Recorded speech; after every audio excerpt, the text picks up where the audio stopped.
નમસ્કાર, આપનું હાર્દિક સ્વાગત છે એજ્યુકેશન ગુજરાત ચેનલમાં. આજે આપણે ધોરણ 6ના ગુજરાતી પ્લસ વિષયનું ચેપ્ટર 6 રાષ્ટ્રીય શાયર ઝવેરચંદ મેઘાણી આ પાઠનું નામ છે. પાઠનું સ્વાધ્યાય પોથીનું સંપૂર્ણ સોલ્યુશન વિડીયો માધ્યમથી શીખવાના છે. ચેનલ પર નવા આવ્યો ચેનલ સબસ્ક્રાઈબ કરો, વિડીયો ગમે લાઈક કરી શેર કરી દેજો. પ્રશ્ન પહેલો છે, નીચેના દરેક પ્રશ્નના ઉત્તર માટે આપેલા વિકલ્પમાંથી સાચો વિકલ્પ શોધી તેનો ક્રમ અક્ષર પ્રશ્ન સામે પેલા બોક્સમાં લખવાનો છે. પેલું છે સિંધુડો એટલે શું? તો એ છે ઓપ્શન બી, શૌર્ય જગાડનારા કાવ્યોની ચોપડી. બીજો પ્રશ્ન, ઝવેરચંદ મેઘાણીનો જન્મ ક્યારે અને ક્યાં થયો હતો? તો એ છે ઓપ્શન એ 28 ઓગસ્ટ 1896 અને ચોટીલામાં થયો હતો. પ્રશ્ન ત્રીજો, ઝવેરચંદ મેઘાણીના પિતા કઈ નોકરી કરતા હતા? તો એ તો ઓપ્શન ડી, પોલીસ જમાદારની. ચોથો પ્રશ્ન, ગાય વાછરડાને ખેંચે તેમ ગૌમુખી ગંગા કોને પોતાની તરફ ખેંચતી? તે તો ઓપ્શન સી, ઝવેરચંદ મેઘાણીને. પ્રશ્ન પાંચમો, ઝવેરચંદ મેઘાણીનું નામ વિલાપી કેમ પડ્યું? તે છે ઓપ્શન ડી, તેઓ કલાપીના ગીતો દર્દભરી રીતે ગાતા હતા એટલે. છઠ્ઠું, નીચેનામાંથી કઈ બાબત ઝવેરચંદ મેઘાણીના દેખાવ અંગે સાચી નથી? તે ઓપ્શન બી, નાની સરખી આંખો. પ્રશ્ન સાતમો, ઝવેરચંદ મેઘાણીનો સૌથી વધુ પ્રસિદ્ધ રચના કઈ છે? તે છે ઓપ્શન સી, સૌરાષ્ટ્રની રસધાર. પ્રશ્ન આઠમો, ઝવેરચંદ મેઘાણીને કોણે પોતાની રાત જાગીને ગીતો સંભળાવ્યા? તે તો ઓપ્શન એ, ઢેલી બહેને. પ્રશ્ન 9, ઝવેરચંદ મેઘાણીએ વર્ણવેલા પાત્રોમાં નીચેનામાંથી કોનો સમાવેશ થતો નથી? તે છે ઓપ્શન બી, આપા ગીગા. પ્રશ્ન 10, કોણ ઝવેરચંદ મેઘાણીને મિત્ર ભાવે કહે છે? કયામતને દિવસે તમામ બૂમ પડશે ત્યારે ક્યાં ગયો પેલો લોકસાહિત્યવાળો એમ પડશે? Option A, Umashankar Joshi. પ્રશ્ન બીજો, કૌંસમાં આપેલા શબ્દમાંથી યોગ્ય શબ્દ પસંદ કરી ખાલી જગ્યા પૂરો.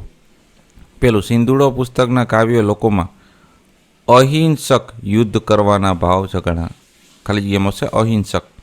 બીજું, ઝવેરચંદ મેઘાણી મોટા થઈને પહાડનું બાળક તરીકે ઓળખાયા. ત્રીજું, ઝવેરચંદ મેઘાણીએ અંગ્રેજી બીજા ધોરણ સુધીનો અભ્યાસ વઢવાણ કેમ્પમાં થયો હતો. ચોથું, અમરેલી બગસરાથી 33 કિમી દૂર આવેલું છે. પાંચમું, ઝવેરચંદ મેઘાણીએ મેટ્રિક પાસ કરીને ઈસવીસન 1913માં ભાવનગર કોલેજમાં પ્રવેશ લીધો. છઠ્ઠું, ઝવેરચંદ મેઘાણીએ સ્ત્રીઓના કંઠમાં પરંપરાગત જળવાયેલ લોકગીતો ભેગા કર્યા. સાતમું, ખાલી જગ્યામાં જવાબ છે, હીરબાઈ નામની 14 વર્ષની ચારણ કન્યાએ પોતાના વાજળીને મારનાર વિકરાળસિંહને લાકડી વડે હાંકી મૂક્યો. પ્રશ્ન ત્રીજો, નીચેના વાક્યમાંથી સાચા વાક્યોની સામે સાચા અને ખોટા વાક્યની સામે ખોટાની નિશાની કરો. પેલું, સિંધુડોના કાવ્યો વાંચનાર કે સાંભળનારનો અંગ્રેજ સરકાર વિરુદ્ધ ગુસ્સો વધી જતો હતો. આ વિધાન છે સાચું છે. બીજું, ઝવેરચંદ શરમાળ હતા પણ તેમને ઘણા મિત્રો હતા. આ વિધાન સાચું છે. ત્રીજું, ઝવેરચંદ પહાડ, ઝરણા, વનરાજી વચ્ચે મોટા થયા હતા. વિધાન સાચું છે. ચોથું, પોતાની વાછરડીને સિંહથી બચાવનારી ચારણની છોકરીને જોઈને ઝવેરચંદ ચારણ કન્યા ગીત રચ્યું. આ વિધાન સાચું છે. પાંચમું, ઝવેરચંદ બધી વાર્તાઓ જેમ બોલાતી હોય તેમ જ લખી છે. આ વિધાન સાચું છે. છઠ્ઠું, મેઘાણીએ બાળકો, કિશોરો અને મોટેરા એમ બધા માટે ગીતો અને વાર્તાઓ લખી છે. આ વિધાન ખોટું છે. સાતમું, હીરબાઈ આલેખ કપરડો, જોગીદાસ કુમાણ, દાના ભગત, સંત દેવીદાસ વગેરે જીવતા જાગતા માણસો હતા. વિધાન સાચું છે. આઠમું, ઝવેરચંદ મેઘાણી લોકકથાકાર તરીકે પ્રખ્યાત છે. વિધાન ખોટું છે. પ્રશ્ન ચોથો છે, મેઘાણીએ કઈ રીતે લોકસાહિત્ય એકઠું કર્યું? ઘટનાનો ક્રમ યોગ્ય રીતે ક્રમમાં ગોઠવવાનું છે. તો પેલું વાક્ય આવશે, સૌરાષ્ટ્રમાં ગામડે ગામડે ફરતા. બીજું આવશે વાક્ય, એ વ્યક્તિ ખાસ કામ કર્યું હોત તો તેની લોકો પાસેથી જાણે. બરાબર. ત્રીજું વાક્ય, જેને ગીત યાદ હોય તે બોલે અને મેઘાણી તે લખી લે. ચોથું, લોકો વાત કરે તો નોંધી લે. પાંચમું, ઘરે પહોંચીને લખાણ સરખું કરે, લોકોને ગમે તે રીતે સુધારા કરે. છઠ્ઠું, મળેલી વાત પરથી વાર્તા બનાવે. અને સાતમું, આવા ગીત અને વાર્તાઓ ભેગા થાય એટલે તેની ચોપડી છપાવે. પ્રશ્ન પાંચમો, નીચેના મેઘાણી મેઘાણીના જીવનની ઘટનાક્રમ સાલવારી એટલે કે સાલ પ્રમાણે છે એને યોગ્ય ઉત્તર આપવાનો છે. પેલું સત્યાગ્રહ આંદોલન થયું હતું ઈસવીસન 1930માં. મેઘાણીનો જન્મ ઈસવીસન 1896માં. ભાવનગર કોલેજમાં પ્રવેશ 1913માં. મેઘાણી BA થયા ઈસવીસન 1916માં. ચારણ કન્યા કાવ્ય સર્જન ક્યારે થયું? ઈસવીસન 1928માં. પ્રશ્ન 6. નીચેના પ્રશ્નનો ઉત્તર એક એક વાક્યમાં લખો. પહેલો પ્રશ્ન, મારે ઘરે આવજે મેઘાણી પાઠમાં કઈ વાત વાયુ વેગે પ્રસરી ગઈ? તેનો જવાબ છે મારે ઘેર આવજે મેઘાણી પાઠમાં એ સિંદૂડો જપ્ત થયો એ વાત વાયુ વેગે પ્રસરી ગઈ. બીજો પ્રશ્ન, લોકોમાં દેશભક્તિના પાનો કોણ ચડાવે છે ને ક્યારે? તેનો જવાબ છે ઈસવીસન 1930ના સત્યાગ્રહના આંદોલનમાં સિંદૂડોએ લોકોમાં દેશભક્તિનો પાનો ચડાવેલો. પ્રશ્ન 3, સિંદૂડો પરદેશી સરકારે શા માટે જપ્ત કર્યો? તેનો જવાબ છે સિંદૂડો એ લોકોમાં દેશભક્તિનો પાનો ચડાવેલો, તેથી જ પરદેશી સરકારે એને જપ્ત કર્યું. પ્રશ્ન 4, છેલ્લી પ્રાર્થના કવિતાના રચયિતા કોણ છે? તેનો જવાબ છે છેલ્લી પ્રાર્થના કવિતાના રચયિતા ઝવેરચંદ મેઘાણી છે.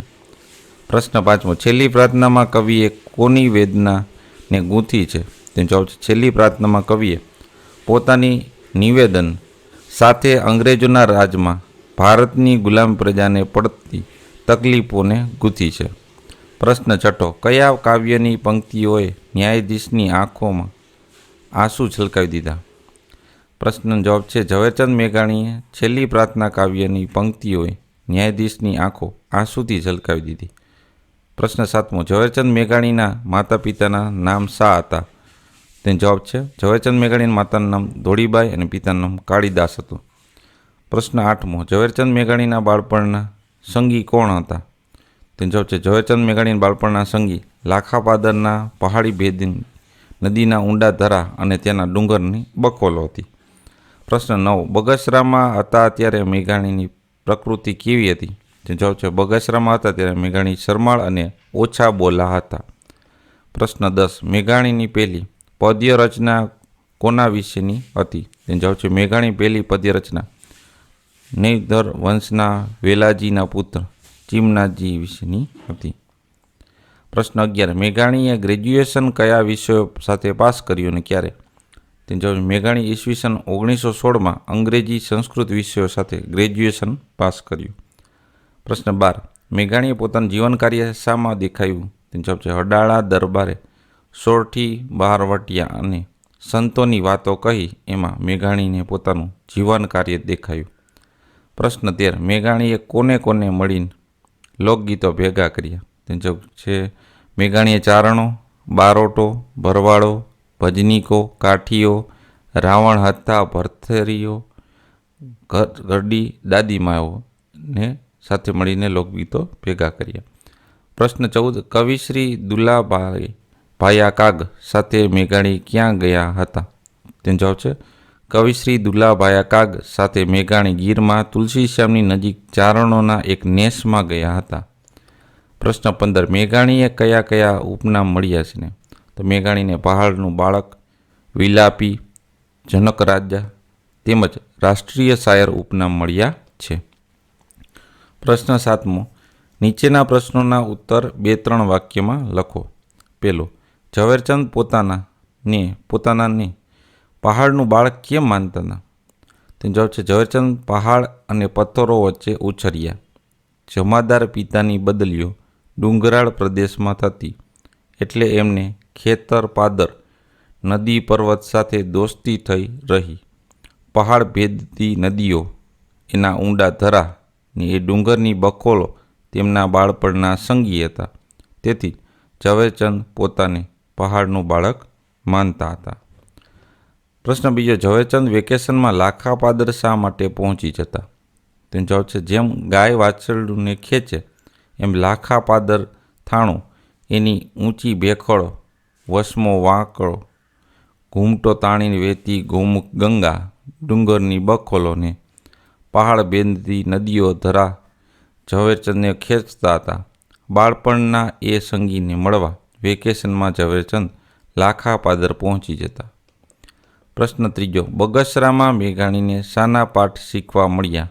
તેનો જવાબ છે બગસરાની મિડલ સ્કૂલમાં મેઘાણી પ્રથમ નંબરે રહેતા પ્રાર્થના પોતે જ ગવડાવતા. જૈનોની પાઠશાળામાં ધર્મગુરુ કે દાતા આવે તો મેઘાણી જ કવિતા સત્વનો ગાતા. આ સમયમાં જ મેઘાણીની રચેલી પદ્યરચના વિદ્યાર્થી સંઘે સમૂહમાં ગાઈ હતી. આમ બગસરામાં મેઘાણીને કાવ્યગાન અને કાવ્ય રચના કરવાના પાઠ મળ્યા. પ્રશ્ન ચોથો. લોક સાહિત્ય એકઠું કરવામાં મેઘાણીને આ પ્રમાણે તકલીફો પડી. તો જવાબ છે એ વખતે વાહન વ્યવહારની પૂરતી સગવડ નથી. ગામડે ગામડે ઘોડા કે ઊંટ પર બેસીને ફરીને કથાઓ ગીતો એકઠું કરવાનું કામ મુશ્કેલ હતું. ભોજન વગેરેની સગવડ પણ મળતી નહોતી. રેકોર્ડિંગની સગવડ નહોતી. લોકો પાસેથી માહિતી ન મળે તો ફેરો પડતો. પ્રશ્ન 8મો છે કારણ લખો. પેલું, સિંધુડોના સર્જનને 2 વર્ષની સજા ફટકારવામાં આવી. કારણ કે તેનો જવાબ છે રાજ અંગ્રેજોનું જ હતું. એમની સામેની સત્યાગ્રહ આંદોલનના ભાગરૂપે સિંધુડોના શૌર્ય જગાડનારા કાવ્યોએ અને એમના સર્જકે લોકોમાં અહિંસક યુદ્ધની આગ ઊભી કરી.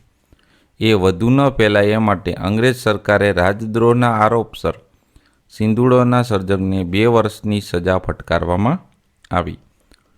પ્રશ્ન બીજો. ઝવેરચંદનો કાવ્ય રચવાનો શોખ વધતો જતો હતો. કારણ કે તેનો જવાબ છે ઝવેરચંદ ગવડાવવાનો શોખ હતો. બગસરાની મિડલ સ્કૂલમાં એ પ્રાર્થના ગવડાવે ને જૈનોની પાઠશાળામાં સત્વનો ગાય. જૈન ધર્મગુરુ પાસે એક શેઠ આવેલ. મેઘાણીએ એ પદ્ય રચના કરીને વિદ્યાર્થી સંઘે તે ગાય. બસ ત્યારથી જ ઝવેરચંદનો કાવ્ય રચનાનો શોખ વધતો જ ગયો. ત્રીજો પ્રશ્ન. ઝવેરચંદ મિત્રોએ તેમને વિલાપી નામ આપ્યું કારણ કે તેનો જવાબ છે ઝવેરચંદ અમરેલીની હાઈસ્કૂલમાં ભણતા ત્યારે એને કલાપીના કાવ્યોને પરિચય થયો.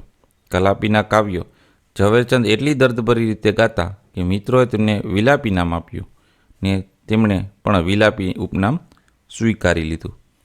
પ્રશ્ન ચોથો. કોલેજમાં ઝવેરચંદ તરફ સૌનું ધ્યાન ખેંચાતું. કારણ કે તેનો જવાબ છે કોલેજમાં બેઠી દડીનું શરીર, ભીનો વાન અને ભિન્ન પોશાક, ટચાક જેવી મોટી ઊંડું નિહાળી, કોઈ ગંભીર વિચાર કરતી એવી આંખો, ગૂંચળિયાળા વાળ અને મર્દાનગી ભરી ચાલતી ઝવેરચંદ તરફ સૌનું ધ્યાન ખેંચાતું હતું. પ્રશ્ન 5મો. મેઘાણી બારોટ ચારણ ગૃહિણીઓ પાસે લોકસાહિત્ય માટે જતા. કારણ કે તેનો જવાબ છે કોલકાતાથી પાછા આવ્યા પછી અડાળા દરબારે સોરઠી બારવટીય અને સંતોની વાત કહી. આથી લોકસાહિત્યને એકઠું કરવામાં મેઘાણીને પોતાનું જીવન કાર્ય દેખાયું માટે. પ્રશ્ન 9. નીચેના પ્રશ્નો ઉત્તર તમારી નોટબુકમાં લખવાનું છે. પેલું, ઢેલીબેનને મેઘાણી વિશે શું કહ્યું? તેનો જવાબ છે ઢેલીબેન મેઘાણી વિશે કહ્યું કે ધોળા ધોળા લુગડામાં મોટી મોટી આંખ્યું નીસી ઢાળી મારે આંગણ ઈવડા ઈ ઊભા હતા. જોતાં જ આવકારો દેવાનું મન થાય એવો માણા. મેં તો ઓટલીએ ગોદડું પાથરી દીધું ને બેસાડ્યા. હું હેઠે બેસવા જતી ત્યાં પગે પડીને હં તમે પણ અહીં ઉપર બેસો, નહીંતર હું નીચે બેસું એમ કહીને મને ઉપર બેસાડી. પછી તો એમને જે ગીતો જોતા ત્યાં તેની અડધી કડીઓ પોતે બોલે ને હું ગીત પૂરું કરી દઉં. પોતે નીચે મૂડકી રાખીને ઝીણા ઝીણા અક્ષરમાં ટપકાવે કાવ્ય જાય. એ પછી એક ગીત મધરાત સુધી ગાયા. બીજો પ્રશ્ન. કાનબાપુના શબ્દોમાં હીરબાઈની વીરતા વિશે નોંધ લખો. તે જવાબ છે કાગબાપુ છે એ હીરબાઈ વિશે લખે છે કે તુલસી શ્યામથી 2 ગાંવ અમે ખજૂરીને નેસડે હતા. ત્યાં રીડ થઈ, હાવજ ડણક્યો, હાકોટા થવા માંડ્યા. રોજ રોડકોડ વેળા થઈ ગઈ. ખાડું ધણ ઝૂંપડે આવતા હતા. તેમાંથી હીરબાઈ કરી એક ચારણબાઈની ઓળગીની હાવજે પાદરમાં જ પાડી. અમે બધા દોડ્યા. 20 જણ હતા. જ્યાં ધાર માથે ચડ્યા ત્યાં તો હીરબાઈ ક્યાંય નહીં ત્યાં પહોંચી ગઈ હતી. મરેલી ઓળખી પર ચારણ કન્યા ચડીને હાવજ સામે સોટો વીનતી હતી. હાવજ 2 પગે હામો થઈ હોકારો કરતો હતો. બાઈ હાવજના ફીણથી નાહી રહી, પણ ગાયને ચારણીબાઈની હાવજ ખાવા ન દીધી. એ વખતે ચારણ કન્યા ગીત મેઘાણીભાઈ કાગળ કલમ સિવાય રચીને ગાવા લાગ્યા. એમનું શરીર જાગી ઉઠ્યું. આંખો લાલ ધ્રમેલ તાંબા જેવી થઈ ગઈ. એ પણ હાવજ તરફ દોડવા લાગ્યા. અમે એમને માંડ માંડ પકડી રાખેલ. પ્રશ્ન ત્રીજો છે, ઝવેરચંદ મેઘાણીનું પાત્ર લેખન 100 શબ્દમાં કરવાનું છે. તો ઝવેરચંદ મેઘાણીનો જન્મ 28 ઓગસ્ટ 1896ના રોજ ચોટીલામાં થયો હતો. એમના પિતાનું નામ કાળીદાસ હતું, માતાનું નામ ધોળીબાઈ હતું. પિતા પોલીસ જમાદાર હતા. એમની નોકરીને કારણે અનેક ગામમાં બદલીઓ થતી રહી. મોટાભાગની બદલીઓ ડુંગરાળ પ્રદેશના ગામમાં થતી. તેથી ઝવેરચંદ એનું બાળપણ છે એ પહાડી પ્રદેશમાં વીત્યું. પોતે પહાડનું બાળક તરીકે પણ ઓળખવા ગૌરવ લેતા. 12 વર્ષની કિશોર અવસ્થાએ જ એમણે કાવ્ય લખ્યું હતું. ભાવનગર કોલેજમાં પ્રવેશ લીધો. પોશાક અને દેખાવને લીધે સૌનું ધ્યાન પણ ખેંચ્યું. લાંબો સફેદ કોટ, માની સુધી પહોંચતું ધોતિયું, બગસરાનું છોગું રાખી બાંધેલો ફેટો, બેંગ્લોરી ઘાટની ટોપી, પગમાં સ્લીપર, બેઠી દડીનું શરીર, ભીનો વાન, ઊંડું નિહાળતી કોઈ ગંભીર વિચાર કરતી આંખો, ગુછડિયાળા વાળ અને મર્દાનગી ભરી ચાલની એની છઠ્ઠા. જે કોલકાતાથી ગયેલા ત્યારે બંગાળી ભાષા શીખીને બંગાળી સાહિત્યનો પરિચય પણ કર્યો. રવિન્દ્રનાથ ટાગોરની કવિતાની અસર થવાથી તેમણે પણ કાવ્ય રચના કરવાની શરૂઆત કરી. કોલકાતાથી પાછા આવ્યા ત્યારે લોકસાહિત્ય એકઠું કરવામાં પોતાનું જીવન કાર્ય દેખાયું. દુષ્કર કામ જીવન નિષ્કાસથી કર્યું. ઢેલીબેન, ચારણકન્યા, હિરણબાઈના પ્રસંગો પ્રેરણાદાયી છે. એ સિવાય જટો હલકારો, કાનિયો ઝાંપડો ને આપા સાદુળ, જોગીદાસ ખુમાણા, આપો રતો, દાના ભગત, સંત દેવીદાસ કેટલાક ખમીરવંતો પાત્રો એમની કલમે અવતાર પામ્યા. જેમાં સૌરાષ્ટ્રની રસધાર એનો અનોખો કથા સંગ્રહ છે. આવા હતા રાષ્ટ્રીય આપણા શાયર મેઘાણી. પ્રશ્ન 10મો, વાક્ય વાંચી આપેલ શબ્દના સાચા અર્થની સામે આ ખોટું કરવાનું છે. બરાબર. પેલું, રમોત્સવ વખતે દોડનારના નામની બૂમો પાડીને બધા પોતપોતાના મિત્રને પાનો ચડાવે છે. તો આ પાનો ચડાવવો એટલે એક જાતનું થાય છે પ્રોત્સાહિત આપવું કે પ્રોત્સાહિત કરવું, પ્રોત્સાહન આપવું. બરાબર. એટલે એમાં આવશે ખોટું નહીં, એટલે એ સાચો અર્થ થયો છે. ત્યાં ચોકડી મારવાની છે.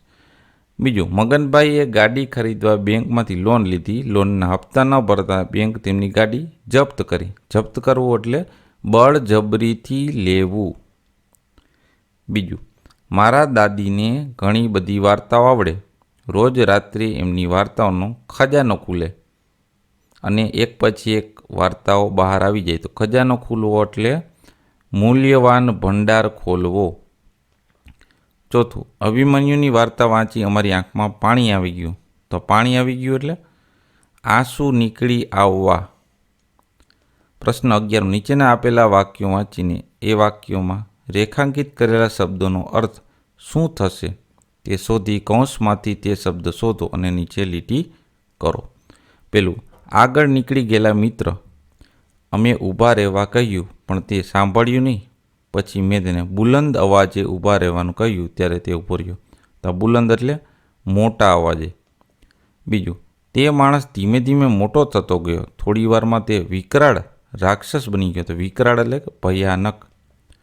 ત્રીજું, ખમીરવંતો અભિમન્યુ એક પછી એક ચક્રવ્યૂહના કોઠા બેધીને આગળ વધતો હતો. તો ખમીરવંતો એટલે જોશીલો. ચોથું, જેન્સીને ગણીને શિક્ષિકા બનવાની આકાંક્ષા હતી. તો આકાંક્ષા એટલે તીવ્ર ઈચ્છા. પાંચમું, ચોર ચોર એમ આકોટા સાંભળી આજુબાજુના લોકો લાકડીઓ સાથે બહાર આવી ગયા. આકોટા એટલે બૂમ પાડવી હતી. પ્રશ્ન 12મો, કૌંસમાં આપેલ શબ્દમાંથી જે ગદ્યખંડ છે એનો યોગ્ય શબ્દ ગોઠવો. અમે બંને મિત્રોના નેસમાં બેઠા હતા. સૂર્ય હજી હમણાં જ આથમેલો. રોડ કોળ વેળા હોવાથી હજી અંધારું ઉતર્યું નહોતું. તેવામાં મોકારા સંભળાયા. અમે બધા લાકડીઓ લઈ અવાજની દિશામાં ઘસી ગયા. પહોંચતા જોયું કે સિંહ ગાયની હોડગીનો શિકાર કરેલો અને એ ચારણ છોકરી ડાંગ લઈને સાવજની સામે થયેલી.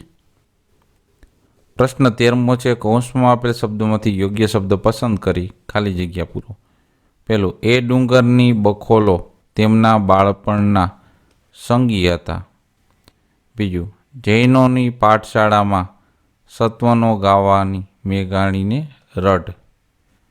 ત્રીજું, 12 વર્ષના કિશોર મેઘાણીની એક પ્રથમ પદ્ય રચના. ચોથું, ભાવનગર કોલેજમાં એ વર્ષે મેગેઝિનનો પ્રથમ અંક નીકળ્યો. પ્રશ્ન 14મો, નીચેના વાક્યોમાં યોગ્ય વિરામચિહ્ન મૂકી વાક્ય ફરીથી લખો. તો સીધો આપણે જવાબ લખેલો જ છે વિરામચિહ્ન મૂકીને. ઉમાશંકર જોશી મિત્ર ભાવે તેમને કહેતા કે અલ્પવિરામ, inverted comma, double inverted comma ચાલુ, કયામતને દિવસે તમારી બૂમ પડશે ત્યારે, ઇન્વર્ટેડ સિંગલ છે બરાબર. એક, ક્યાં ગયો પેલો લોક સાહિત્ય વાળો પ્રશ્નાર્થ ઇન્વર્ટેડ કોમા પૂરું, અને એમ પડશે પૂર્ણ ડબલ ઇન્વર્ટેડ કોમા પૂરા. ત્યારે હસતા હસતા ઝવેરચંદ મેઘાણી કહેતા અલ્પવિરામ કે ડબલ ઇન્વર્ટેડ કોમામાં આવશે, એવી જ બૂમ પડે એ મારી અંતરની આકાંક્ષા છે. પ્રશ્ન 15મો છે, જોડણી સુધારીને લખો. તારીખના લખાય યુદ્ધ, નિવેદન, ઓગસ્ટ, પ્રાથમિક, ધર્મગુરુ, વિદ્યાર્થી, ઉપનામ, જુનાગઢ, કૌટુંબિક અને રવિન્દ્રનાથ. પ્રશ્ન 16મો છે, નીચેના શબ્દોના બે સમાનાર્થી શબ્દ લખો. મહેર એટલે કૃપા, દયા. વેળા એટલે સમય, કાળ. સાટું એટલે માટે, વાસ્તે. પાદર એટલે ગોંદરું, ભાગોળ. વાટ એટલે રાહ, રસ્તો. મોઢડું એટલે મોટ અને ચહેરો. રીડ એટલે બૂમ, પોકાર. હેઠે એટલે નીચે અને પોઈ. પ્રશ્ન 17, નીચેના શબ્દોને વિરુદ્ધાર્થી શબ્દ લખો. પહેલું, હિંસકનું અહિંસક, ગુલામીનું આઝાદી, છેલ્લીનું પહેલી, જૂનીનું નવી, ઊંડાનું છીછરા, નજીકનું દૂર, વ્યવસ્થાનું અવ્યવસ્થા, ભીનોનું સૂકો, ઉત્તમનું કનિષ્ઠ, સગવડનું અગવડ, હતાશાનું આશા, આવકારાનું જાકારો. પ્રશ્ન 18મો, નીચેના શબ્દ સમૂહ માટે એક શબ્દ લખો. પેલો, ઈશ્વર આગળનો ન્યાયનો દિવસ, કયામત. બીજું, અભાવ કે તિરસ્કાર બતાવવામાં મોં વાંકું કરવું, મચકોડવું. ત્રીજું, જીવતાનો ઘાત કરીને મેળવવામાં ન આવ્યું હોય તેવું, અહિંસક, જીવતાનો ઘાત કરીને. ચોથું, પાણી સુકાઈ ગયું હોય તેવો મોટો વહેકડો એટલે કે વોકડો. પાંચમું, નદી તળાવ વગેરેમાં ઊંડો ખાડો એટલે કે ધરો. છઠ્ઠું, ભરતર વગેરે લોકગીતો ગાનારાઓનું બે તારનું નાવનું વાદ્ય, રાવણ હતો. સાતમું, લોક પરંપરાથી ઉતરી આવેલું કોઈ અજાણ્યા ગીતકારે રચીને લોકોમાં વહેતું મૂકેલું ગાન એટલે કહેવાય લોકગીત. આઠમું, ભેંસોનું ધણ એને કહેવાય ખાંડું બરાબર. નવમું છે, હજી ન વિયાણી હોય તેવી નાની ગાય કે ભેંસ એને કહેવાય ઓળખી. 10મું, હો એવા સ્વીકારનો ઉદ્ગાર એને કહેવાય હોંકારો. 11મું, ઘણે દૂર સુધી સંભળાઈ શકે એવું એને કહેવાય બુલંદ. 12મું, બે અથવા વધારે માણસોએ એકઠા થઈ એકબીજાના મત મેળવવા માટે એને કહેવાય મસલત. પ્રશ્ન 19મો, નીચેના રૂઢિપ્રયોગનો અર્થ આપી વાક્યમાં પ્રયોગ કરો. પેલું, કાનમાં ગૂંજવું એટલે કે મનમાં સંભળાવવું. વાક્ય છે, બધાની વચ્ચે પહેલા તુંકારાનો શબ્દ માણેકચંદના કાનમાં ગૂંજતા રહ્યા. બીજું, મોં મચકોડવું એને કહેવાય અભાવ કે તિરસ્કાર બતાવવો. વાક્ય, સાસુએ વહુને 2 વાર બોલાવી પણ ના આવી ને આવી ત્યારે મોં મચકોડીને ચાલી ગઈ. ત્રીજું, ભભૂકી ઉઠવું એટલે કે સળગી ઉઠવું કે એકાએક ઉછળી બહાર આવવું. વાક્ય, ત્યાં તો 2 કુટુંબ વચ્ચેને કટુતા આગની જેમ ભભૂકી ઉઠી. પ્રવૃત્તિમાં છે ત્રીજોમાં પોઈન્ટ છે, નીચેના તળપદા શબ્દનો અર્થ લખો. રીડ એટલે કે ચીસ અથવા તો ભયના સામૂહિક હાકલ કહેવાય. હાવજ એટલે કે સાવજ અથવા સિંહ.